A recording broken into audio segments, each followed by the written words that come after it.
कहिलेकाहीँ यस्तो लाग्छ मेरो भित्र केही टुटिरहेको छ, तर त्यो आवाज बाहिर कसैले सुन्दैन।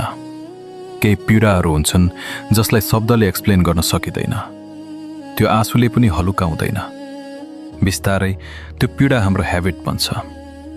केही मानिसहरू रोएर हलुकाउँछन्, तर केही मानिसहरू हाँस्दै हाँस्दै भित्रबाटै टुट्छ। म पनि त्यस्तै मानिस हुँ। सबैलाई सल्लाह दिन सक्छु, सबैको प्रब्लम सुन्न सक्छु, सबैलाई एभ्रिथिङ विल बी ओके भन्न सक्छु, तर जब कुरा मेरो आउँछ म आफैलाई कन्भिन्स गर्न सक्दिनँ। म भाग्न चाहन्छु यो फिलिङबाट, यो प्रेसरबाट, यो साइलेन्सबाट। तर सत्य कुरा के छ भने म कतै जान पनि सक्दिनँ, किनकि जहाँ गए पनि मेरो माइन्ड मेरो साथमै आउँछ। कहिलेकाहीँ सोच्दछु म चेन्ज हुनुपर्छ, स्ट्रङ हुनुपर्छ, बेटर पर्सन बन्नुपर्छ, तर हरेक पटक म आफ्नै थट्ससँग हारिरहेको हुन्छु र सायद यही फिलिङलाई मानिसहरू भन्छन् smiling outside but dying inside.